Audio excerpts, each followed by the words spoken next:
Hi, this is Dr. Christopher Perrin, and welcome to this episode of The Christopher Perrin Show. In this episode, I'm going to continue to describe some of the key pedagogical principles that come down to us from the classical tradition. I've discussed festina lente, make haste slowly, and multum non multa, much, not many, about going deep with students, festina lente about making haste slowly.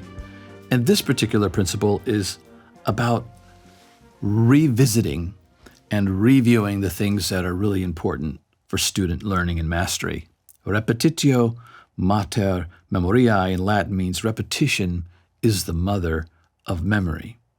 You can also read articles on my Substack at christopherperrin.substack.com that also, in printed form, cover these same principles. You can also see some lectures that I've given on classicalu.com on the same topics. Repetition is the mother of memory. Engaging review will make learning last. So in past presentations, I noted that the principles festina lente and multum non multa are closely related. They're like sisters. If these two sisters have a mother, it would have to be memory, memoriae, or in Greek mythology, memory is mnemosyne. It's the mother. Mnemosyne is the mother of the 9 daughters that were called the Muses. Do you remember the 9 Muses? These Muses include a muse for history, poetry, singing, dancing. There was even a muse for astronomy.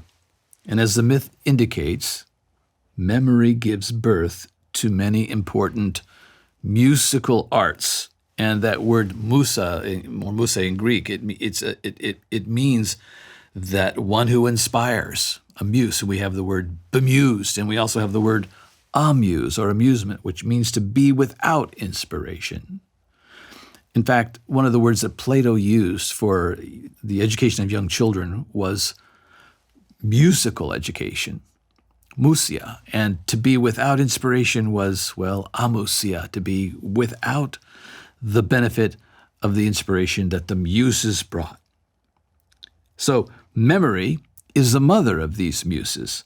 Memory is so important that without a good, well-furnished memory, it's virtually impossible to make good progress in the study of the other arts. Well, we know this, but do we really know it well enough? The Latin maxim, Repetitio Mater Memoriae, indicates that even memory has the mother, which is repetition. Repetition is the mother of memory, and memory is the mother of the 9 Muses. Repetition gives birth to memory.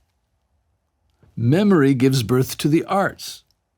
At the very least, we can say that memory is indispensable for the ongoing learning, that which makes further learning not only possible, but propagates it. The ancients and the medievals clearly valued memory more than we do, and they were able to cultivate memory far more deeply and extensively than we.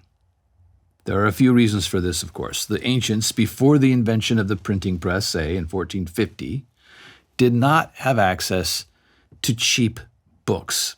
Books were expensive, very expensive, as they had to be copied out by hand on perishable material like papyrus or vellum, and vellum, which was made from the hide of animals, was very expensive. As a result, it was important to memorize passages from books that one could only borrow or read aloud.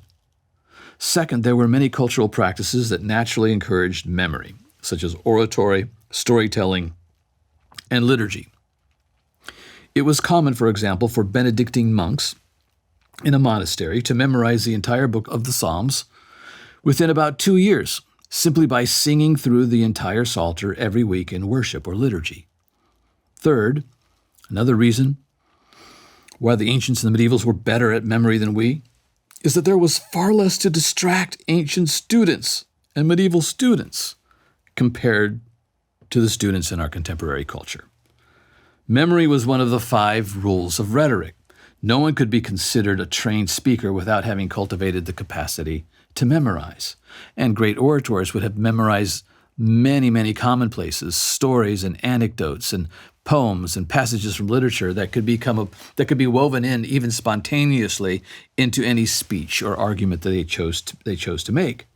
Today, modern educators often downplay the role of memory, arguing that we can instantly, after all, look up any factual information on our smartphones. It turns out, however, that our smartphones also distract us incessantly, impeding our ability to think, contemplate, and attend to matters that require careful thought and reflection. Modern educators also deride the work of memory as tedious drudgery. Sometimes they do. A lot of the time they do. And they think that it kills the love of learning, and they sometimes characterize memory work and recitation as drill and kill pedagogy. Well, it is true that repetition, review, and recitation can be turned into a dreary exercise that fails to cultivate wonder, love, and attention in our students. So let's just acknowledge that. Any good principle or practice can be corrupted, can be distorted, can be misapplied, and that's true of this maxim as well. Yes, there is such a thing as drill and kill. In other words, an inappropriate, poor use of recitation. But let us consider what repetition as a principle really is and can be. It's not mere repetition for repetition's sake. It's not teaching the same thing the same way over and over. It's not forcing students to do what's unpleasant and irrelevant to their lives because we believe it's good for them. Kind of like eating broccoli or taking medicine. Just recite it again, you'll thank me someday. No. At its core, repetition is a search for what one previously found and loved. It's like kissing the photo of a beloved person in your life. Come back again and again to reflect and remember someone you love.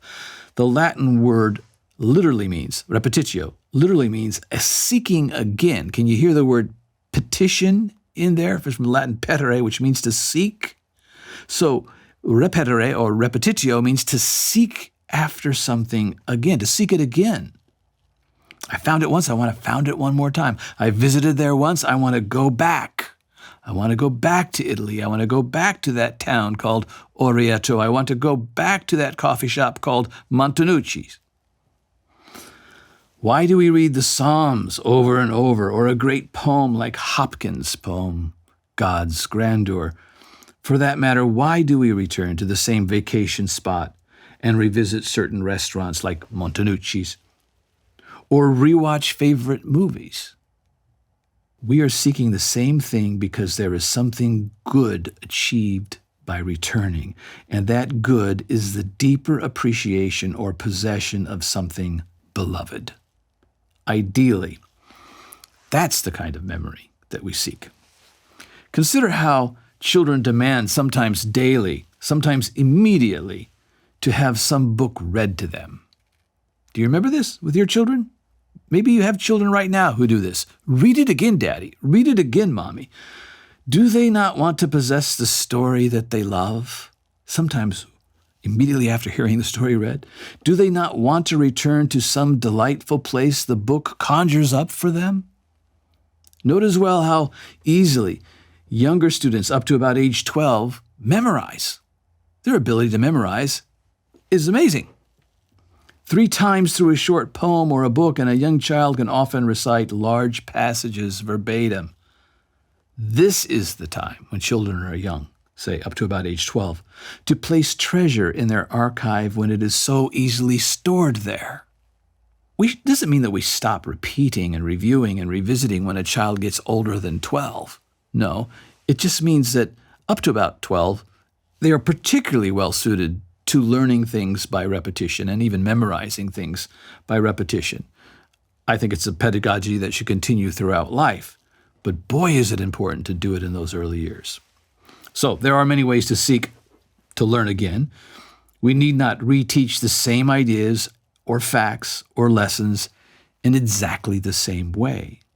We can review an idea from a new vantage point. We can make new applications and connections.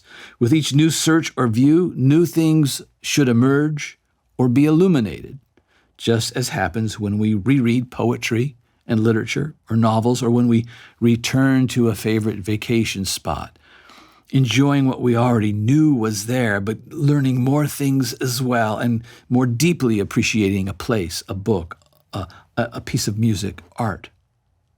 or an idea. A good teacher with experience learns to engage her students in regular review that delights students who instinctively want to return to the good things they've encountered, whether skills, facts, or ideas. This good teacher will learn to calibrate and blend review with new content, new study, in a kind of spiral of study that deepens learning even as students climb upwards. They go deep and they go up at the same time. I trust that you see the relationship now, especially if you heard the other podcast, the relation between festina lente, make haste slowly, multum non multa, much not many, going deep, and Repetitio Mater Memoriae.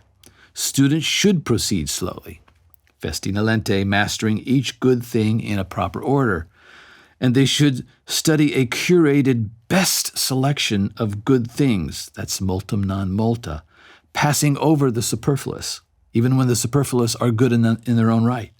And they should return to the study of those good things regularly, Repetitio Mater Memoriae, until they become their permanent possession and treasure. I hope this has been helpful to you, and I remind you again that you can read about these principles as well at christopherperrin.substack.com. Thanks once again for either viewing or reading. I appreciate it. I'd like to thank you for watching or listening to the Christopher Perrin Show. And to do that, I can give you a coupon code that will give you 10% off on anything that you might care to order at classicalacademicpress.com. And the coupon code is simply CP Show. Thanks again for listening or watching.